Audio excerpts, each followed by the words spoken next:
Hello guys, मैं हूं जीत और आप देख रहे हैं जीत विज्ञान। आज हम बड़े ही रोमांचक टॉपिक के बारे में पढ़ेंगे जो कि ब्रायोफाइट का यूनिट फर्स्ट का टॉपिक है, बीएससी सेकेंड सेमेस्टर से, जिसका नाम है स्फैग्नम। ये मामूली एक का ही नहीं है, बल्कि इसका इकोलॉजिकल महत्व, वातावरणीय महत्व बहुत अधिक है। तो आज हम इस स्फैग्नम के बारे में समझते हैं। इसको अन्य नाम से भी जाना जाता है। स्फैग्नम को हम peat moss, turf moss, moss cotton या बॉग मॉस के नाम से भी जानते हैं।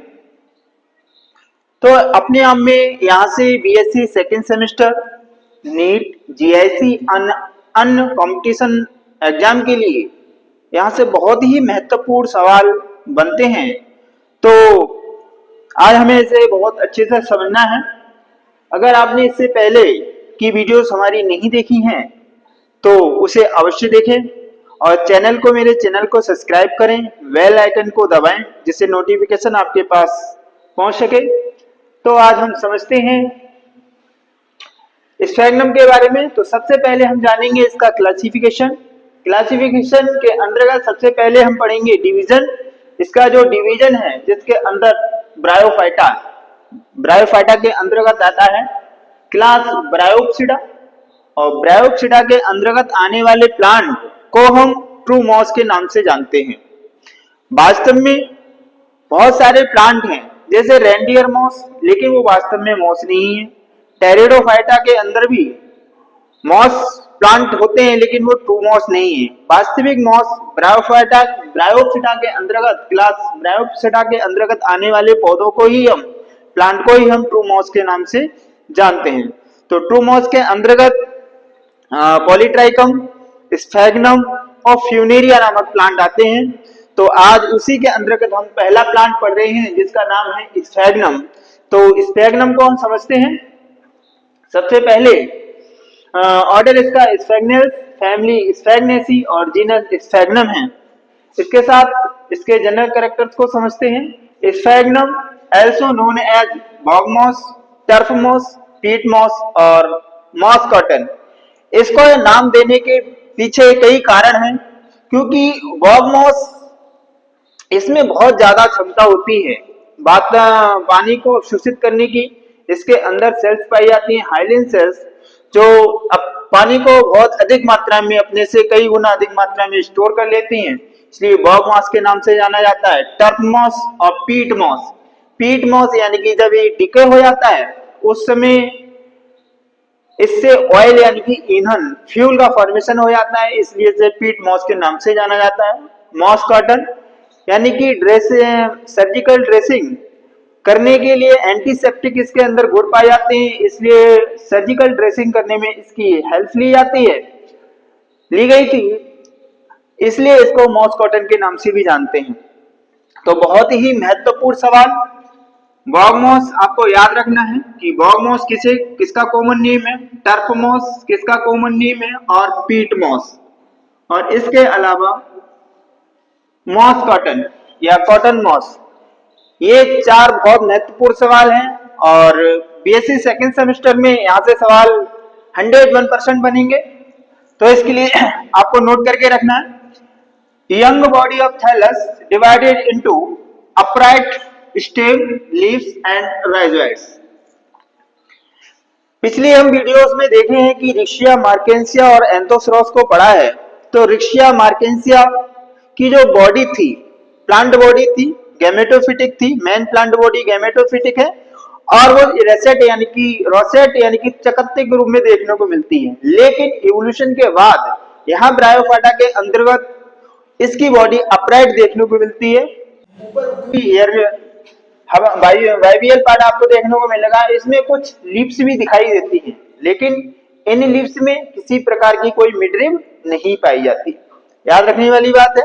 एंड राइजोइड्स जब न्यूली प्लांट होगा उस समय आपको राइजोइड्स दिखाई देते हैं, लेकिन जैसे ही एडल्ट हो जाता है, मैच्योर होने लगता है, उस समय राइजोइड्स इसमें दिखाई देना बंद कर देते हैं, यानी कि absent हो जाते हैं। तो राइजोइट्स absent in adult plant body। तो आपको ये नोट करना है कि एडल्ट प्लांट बॉडी के अंदर, स्फेग्नम की एडल्ट प्लांट बॉडी के अंदर राइजोइट्स absent होते हैं। Stem is poor conduction and good storage. बहुत महत्वपूर्ण सवाल। इसके स्टेम में हाइलिन सेल्स पाई जाती हैं, हाइलिन्स नामक सेल्स पाई जाती हैं, और ये सेल्स की विशेषता ये है कि ये वाटर को बहुत अधिक मात्रा में होल्ड कर सकती हैं, स्टोर कर सकती हैं। तो लेकिन क्योंकि ये इस ब्रायोफाइट है, उसमें नॉन वस्कुलर प्लांट है, इनमें वस्कुलर बंडल जाइलम फ्लोएम का अभी तक डेवलपमेंट नहीं हो पाया है, इसलिए ये पानी का कंडक्शन नहीं कर पाते, बहुत आसानी से नहीं कर पाते हैं। इसलिए पुअर इन कंडक्शन, इनकी जो स्टेम है वाटर को कंडक्ट करने में ज्यादा अच्छा नहीं है, लेकिन गुड स्टोरेज, लेकिन पानी को बहुत अधिक मात्रा में स्टोर करने की इसके अंदर क्षमता पाई जाती है। Leaves are without midrib. याद रखना है कि इसके अंदर पाई जाने वाली जो लीव्स होती हैं उनमें मिडरिव नहीं पाई जाती है, विदाउट मिडरिव इसमें लीव्स होते हैं। इसके साथ अन्य महत्वपूर्ण पॉइंट के साथ हम देखेंगे some species of sphagnum, some cortical cells elongated as bottle like structures, यानी कि known as retort cell। बहुत ही महत्वपूर्ण सवाल टीजीटी, पीजीटी, जीआईसी, अन्य कंपटीशन नीट जैसे एग्जाम में ये सवाल मोस्टली पूछ लिया जाता है कि रिटॉर्ट सेल किस में पाई जाती है। तो रिटॉर्ट सेल आपको स्फेग्नम के स्टेम में आपको देखने को मिलेगी। रिटॉर्ट सेल क्या है? कॉर्टिकल सेल होती है, एक तरह से कॉर्टिकल स्टेम में पाई जाएंगी, और ये आपको रिटॉर्ट सेल बोतल लाइक स्ट्रक्चर में दिखाई देती हैं। बोतल लाइक स्ट्रक्चर होता है, ये यहाँ पर आपको दिखाई दे रहा है, इस टाइप से स्ट्रक्चर आपको देखने को मिलेंगे, ये बोतल लाइक स्ट्रक्चर, और इन्हीं को हमने रिटॉर्ट सेल के नाम से जाना जाता है, क्योंकि प्राचीन समय में जब मेडिसिन दवाइयों की जो शीशियां होती थी, उन शीशियों के ऊपर कॉर्क की कुछ ढक्कन टाइप के लगाए जाते थे, और उनका जो शेप होता था वो इस टाइप से होता था, इसलिए हम इनको रिटॉर्ट सेल के नाम से भी जानते हैं। बोतल लाइक स्ट्रक्चर है, इसलिए इनको हम रिटॉर्ट सेल के नाम से जानते हैं। स्फेग्नम reproduces vegetatively and sexually method, जैसे कि हमने रिक्शिया, मार्केंसिया और एंथोसरॉस के अंतर्गत पढ़ा था कि इनके अंदर जो रिप्रोडक्शन है वो वेजिटेटिव और सेक्सुअल मेथड से होता है। तो सेक्सुअल मेथड से जो रिप्रोडक्शन होता है वो ओगेमस टाइप से होता है। ओगेमस टाइप का मतलब है जिसमें motile male gamete and non motile female gamete यानी कि एग होता है, और उनमें वाटर की हेल्प से जब मूवमेंट करते हैं मेल गैमेट आर्चिगोनियम की नेक पर पहुंचता है, तो वहां उसमें से कोई एग जाकर एग से फर्टिलाइज कर लेता है, फ्यूज कर लेता है, और एम्ब्रियो और जायगोट का फॉर्मेशन कर देता है। तो इस प्रोसेस को हम ओगेमस टाइप का रिप्रोडक्शन कहते हैं। बात करें स्पोरोफाइट की, तो स्पोरोफाइट डिवाइडेड इनटू फुट, सीटा एंड कैप्सूल। जैसे कि हमने मार्केंसिया के अंतर्गत पढ़ा था कि मार्केंसिया का जो स्पोरोफाइट है वो फुट, सीटा एंड कैप्सूल में डिवाइड है, उसी प्रकार इसका भी फुट, सीटा एंड कैप्सूल में डिवाइड है, जबकि रिक्शा में ओनली कैप्सूल पाया जाता है, फुट, सीटा अब्सेंट होता है। जब हम बात करते हैं एंथोसरॉस की, तो एंथोसरॉस में के फुट और इंटरमीडिएट मेरिस्टेमेटिक जोन और कैप्सूल प्रेजेंट होता है, लेकिन यहाँ पर फुट, सीटा एंड कैप्सूल तीनों देखने को मिलता है। इसका सबसे जो सवाल बनने वाले हैं वो मैंने अंडरलाइन कर दिया है, और इसका इकोनॉमिक इंपोर्टेंस बहुत ज्यादा है। स्फेग्नम का economic importance of स्फेग्नम is a most important bryophyte. जितने ब्रायोफाइट आपने पढ़े हैं उनमें सबसे ज्यादा महत्वपूर्ण इसको हम मानते हैं, क्योंकि इट हैज एक्सेप्शनली अपवाद with very high capacity with hold water more than 200 times, 200 गुना ज्यादा अपने ड्राई वेट से, देन इट्स ड्राई वेट, अपने शुष्क भार से ये 200 गुना अधिक पानी को स्टोर कर सकता है। इसलिए ये इकोनॉमिक दृष्टि से हमारे लिए बहुत महत्वपूर्ण बन जाता है।